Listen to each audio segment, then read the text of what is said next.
దళితుల హక్కుల కోసం పోరాడినటువంటి ఒక మహిళ, ఒక గొప్పనైనటువంటి మహిళ ఈశ్వరీబాయి గారు. మరి ఈశ్వరీబాయి అనగానే మనకు గుర్తుకు రావాలి మేడం వల్ల ఈశ్వరీబాయి వల్ల కుమార్తెనే ప్రస్తుత రాజకీయాల్లో క్రియాశీలకమైన పాత్రలు ఉంది.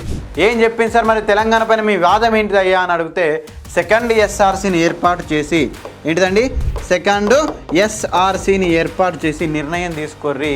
మరి అధికారంలోకి వచ్చింది కానీ రాష్ట్రాన్ని ఏర్పాటు చేసిందా? ఏర్పాటు చేయలే.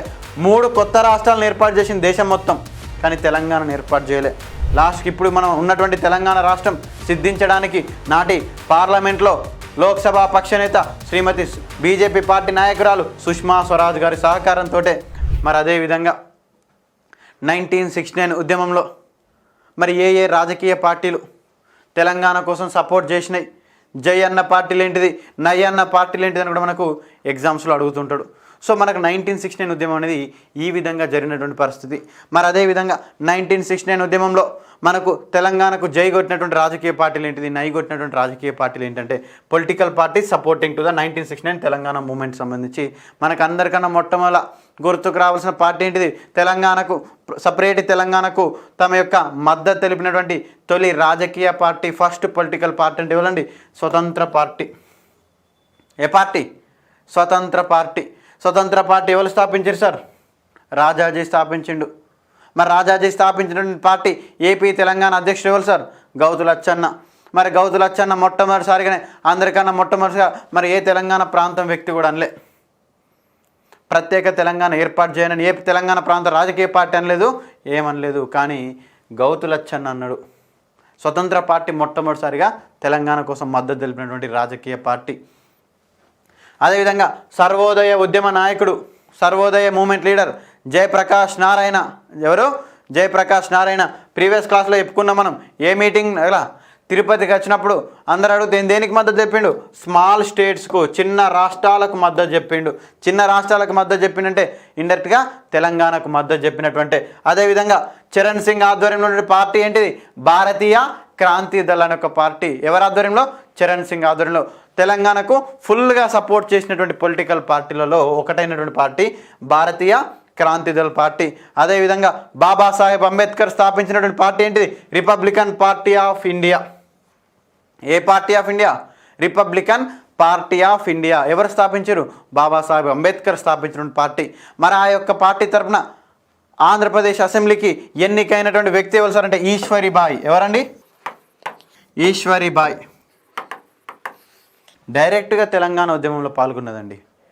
మరి ఈశ్వరీబాయి గారి గురించి కూడా మనం తెలుసుకున్నట్టయితే, దళిత ఉద్యమాల్లో దళితులను సామాజికంగా ఆర్థికంగా ముందుకు తీసుకురావాలి, దళితుల హక్కుల కోసం పోరాడినటువంటి ఒక మహిళ, ఒక గొప్పనైనటువంటి మహిళ ఈశ్వరీబాయి గారు. మరి ఈశ్వరీబాయి అనగానే మనకు గుర్తుకు రావాలి మేడం వల్ల ఈశ్వరీబాయి వల్ల కుమార్తెనే ప్రస్తుత రాజకీయాల్లో క్రియాశీలకమైన పాత్రలు ఉంది. దళిత ఉద్యమాల పట్ల దళితుల కోసం కొట్లాడినటువంటి ఈశ్వరీబాయి గారు వాళ్ళ యొక్క కుమార్తె ప్రస్తుతం రాజకీయాల్లో కూడా ఉంది. ఎవరు సార్? మాజీ మంత్రి గీతారెడ్డి. పేరినరా? ఇన్లేదా ఎవరు? ఎస్, గీతారెడ్డి. ఈశ్వరీబాయి వాళ్ళ కూతురు గీతారెడ్డి గారు. గీతారెడ్డి గారు ఈశ్వరీబాయి వాళ్ళ కూతురు. ఈమె ఏ పార్టీ తరఫున రిప్రజెంటేటివ్ అండి? Republican party of India. Ambedkar స్థాపించిండు. తెలంగాణ ప్రాంతం నుంచి ఎమ్మెల్యేగా గెలిచిన ఆ యొక్క పార్టీ నుంచి డైరెక్ట్గా తెలంగాణ ఉద్యమంలో పాల్గొన్నదంటే తెలంగాణకు మద్దతు ఇచ్చినట్టేనే పార్టీ ఇచ్చినట్టే. మరి అదేవిధంగా మహాదేవ్ సింగ్ నేతృత్వంలో ఉన్నటువంటి పార్టీ ఏంటి sir? United socialist party. Mahadev Singh ఆధ్వర్యంలో ఉన్నటువంటి పార్టీ ఏంటిది? United socialist party. మరి యునైటెడ్ సోషలిస్ట్ పార్టీ కూడా తెలంగాణకు మద్దతు తెలిపింది. అదేవిధంగా 1940వ సంవత్సరంలో సుభాష్ చంద్రబోస్ తోటి స్థాపించబడినటువంటి పార్టీ ఏంటిది? Forward Bloc party. దాని యొక్క నేతలు కూడా ప్రత్యేక తెలంగాణకు మద్దతు ఇచ్చినటువంటి పార్టీ. మరి అదేవిధంగా ఇంకొక పార్టీ చెప్పుకోవాలి. ఇందాక ఏ పార్టీ చెప్పిన? జనసంఘ్ పార్టీ. ఏ పార్టీ అండి? జనసంఘ్ పార్టీ. మరి జనసంఘ్ పార్టీ గురించి కూడా మనం చర్చించుకోవాలి. 1951లో ఎవరు స్థాపించారు? శ్యామ్ ప్రసాద్ ముఖర్జీ స్థాపించిండు. 51-52 మధ్యకాలంలో ఒక సంస్థగా ఏర్పడి ఒక రాజకీయ సంస్థగా ఏర్పడింది. ఇయర్ కొంచెం అటు ఇటు ఉంటుంటుంది కొన్ని పుస్తకాల్లో మీకు. సో మరి జనసంఘ్ పార్టీని స్థాపించిండు.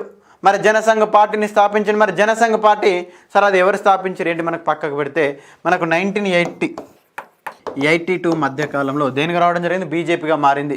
సార్ మరి 1969 ఉద్యమ సమయంలో ఏం చెప్పింది సార్, మరి తెలంగాణ పైన మీ వాదం ఏంటిది అయ్యా అని అడిగితే సెకండ్ ఎస్ఆర్సీని ఏర్పాటు చేసి ఏంటిదండి, సెకండ్ ఎస్ఆర్సీని ఏర్పాటు చేసి నిర్ణయం తీసుకోర్రి, కానీ మేము ప్రత్యేక తెలంగాణకు మీ మద్దతు ఇయ్యం.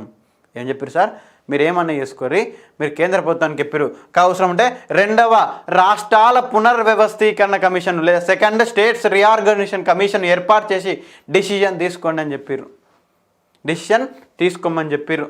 మరి ఏం చేశారు సార్, తెలంగాణ ఉద్యమంలో పాల్గొన్నాడని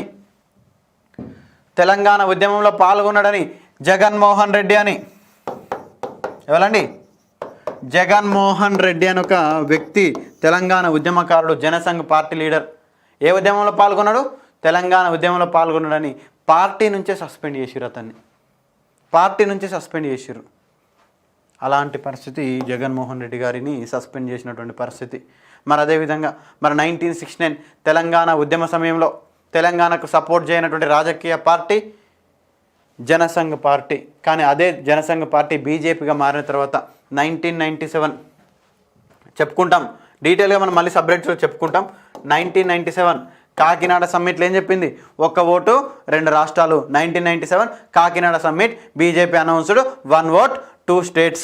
మరి అదేవిధంగా మరి రాష్ట్రాన్ని ఇచ్చిందా, అధికారంలోకి వచ్చింది, అధికారంలోకి వస్తే మాకు ఒక్క ఓటేసి అధికారం ఇవ్వండి, మీకు ఖచ్చితంగా రాష్ట్రాన్ని ఏర్పాటు చేస్తామని చెప్పినట్టు బీజేపీ పార్టీ 1997 కాకినాడ సమావేశంలో.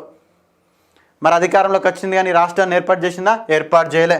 3 కొత్త రాష్ట్రాలను ఏర్పాటు చేసింది దేశం మొత్తం, కానీ తెలంగాణను ఏర్పాటు చేయలే.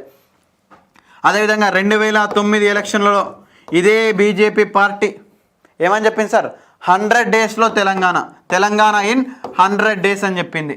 మాకు అధికారం ఇచ్చినట్టయితే 100 రోజుల్లో తెలంగాణ అని చెప్పింది. సో ఈ యొక్క 2 స్టేట్మెంట్స్ గుర్తుంచుకోండి. మరి 1969 ఉద్యమ సమయంలో సపోర్ట్ చేయలేదు, తర్వాత మేనిఫెస్టోలో పెట్టింది, మేనిఫెస్టోలో 97లో పెట్టి కూడా అమలు చేయలేదు, రాష్ట్రాన్ని ఏర్పాటు చేయలేదు. కానీ 2009లో 100 రోజుల్లో తెలంగాణ అన్నది కానీ అధికారంలోకి రాలేకపోయింది. ఏమైనా సరే పక్కకు పెట్టండి. ఏం జరిగింది సార్, లాస్ట్కి ఇప్పుడు మనం ఉన్నటువంటి తెలంగాణ రాష్ట్రం సిద్ధించడానికి నాటి పార్లమెంట్లో లోక్సభ పక్షనేత శ్రీమతి బీజేపీ పార్టీ నాయకురాలు సుష్మా స్వరాజ్ గారి సహకారంతో, రాజ్యసభలో దివంగత అరుణ్ జైట్లీ గారి సహకారంతో రాష్ట్రం కూడా ఆవిర్భవించింది. అంటే 1969 ఉద్యమ సమయంలో తెలంగాణకు సపోర్ట్ చేయలే, కానీ ఇక్కడ మనకు సపోర్ట్ చేసినటువంటి పరిస్థితి.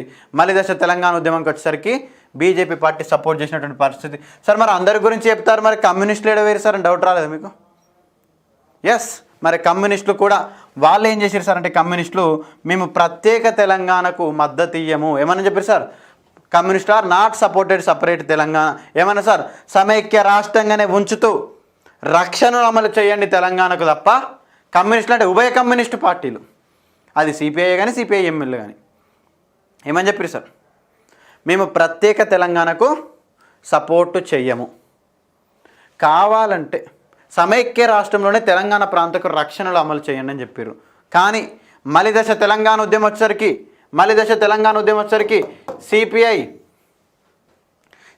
ఏమో ప్రత్యేక తెలంగాణకు సపోర్ట్ చేసింది, సిపిఎం ఏమో సమైక్య రాష్ట్రానికి సపోర్ట్ చేసింది మలిదశ తెలంగాణకు వచ్చేసరికి. అదొక పాయింట్ను గుర్తుంచుకోండి.